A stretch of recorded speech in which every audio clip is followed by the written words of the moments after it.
my background is in wildlife conservation originally, bachelor's in wildlife management with an emphasis on habitat. And then I went and got a master's degree and went into the research a little bit, and then moved over to management, working for a Native American tribe, putting in wetlands for floodplain control, but mainly for wildlife habitat, but salmon habitat and that kind of thing.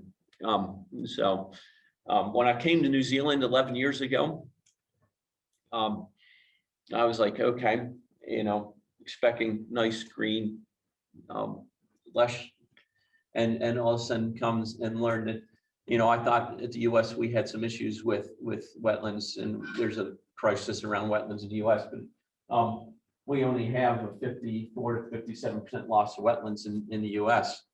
And come here in New Zealand, we've got 90% loss. I don't know, where'd Trevor go? Or Craig? I'm not sure what Nelson is like, but Hawke's Bay is at 98% loss, and in Central Hawke's Bay they got 0.01 over 0.04% left. So and I'm in Hawke's Bay right now, which is why that slides up there, and it's like every wetland that I put in Central Hawke's Bay just adds value. I mean, even if it's only a little quarter hectare one. I might be able to answer that question. Tasman is about 98% loss. Okay. Under 1 year, it's about 99%. Yeah. 9% loss. Yeah. So Wetteria is about 98%. yeah. So Over claims is 99%. Yeah. So yeah, it's sort of we're in that crisis mode. And I'll apologize, Tom. I know about your presentations. You're legendary with your presentations. There's no surprises in my presentations. So it is really critical. We have flooding issues, as some of you have alluded to.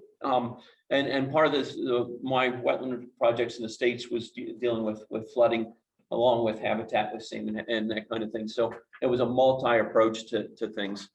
Just to let you know what my background scale is, the last project we did was several thousand, around 2,000 acres. I can convert that to hectares, and about 27 miles of stream.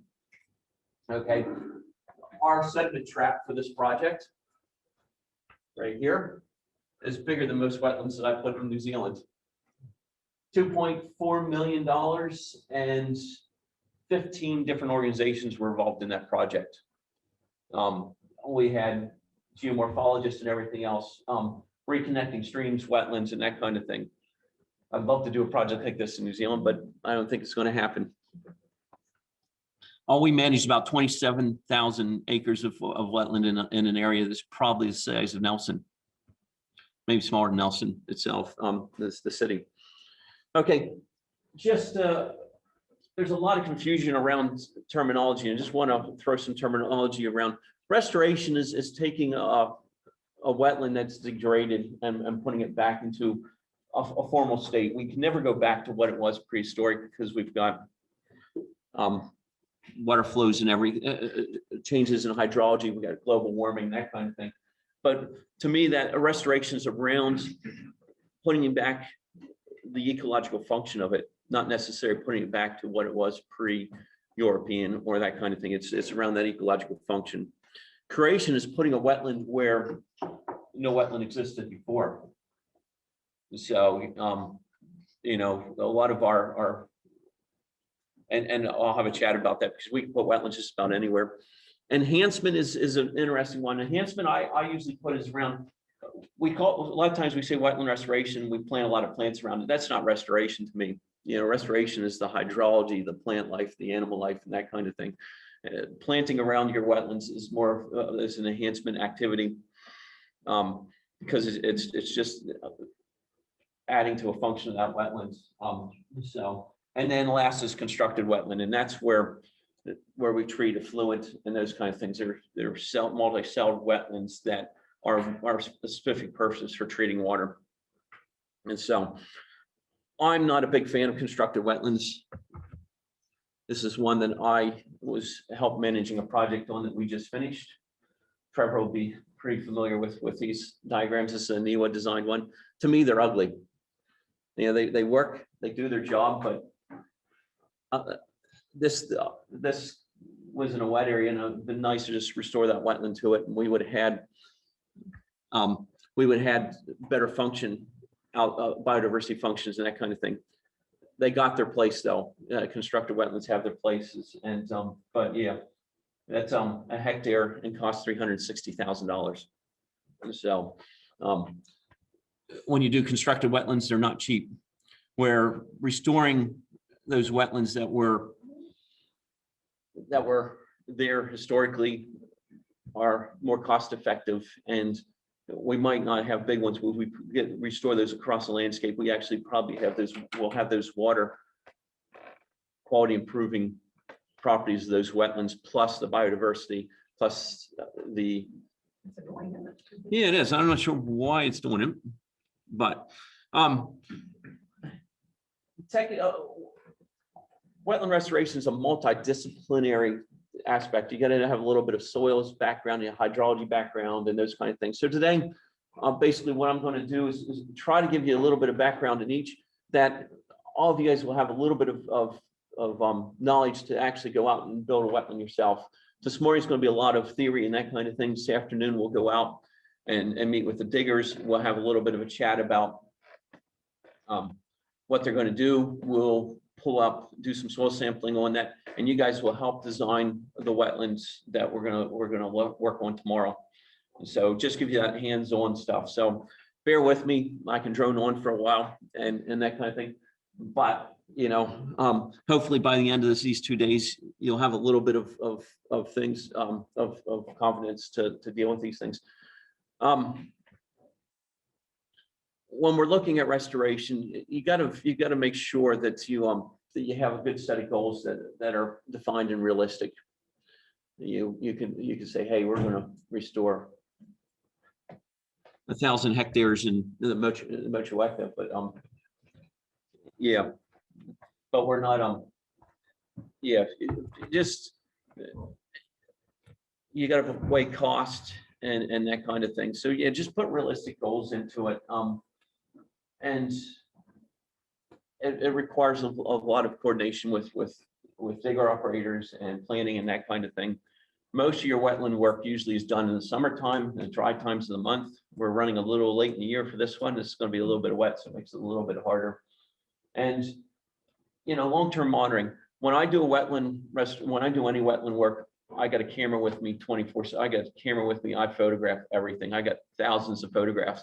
I also go, when I get back to the wetlands, I take photographs, and I keep white papers on, or living documents in all my wetlands. So when I go back, I take photographs and I check things out, spillways, make sure they're working, and what worked, what didn't work, and make those changes.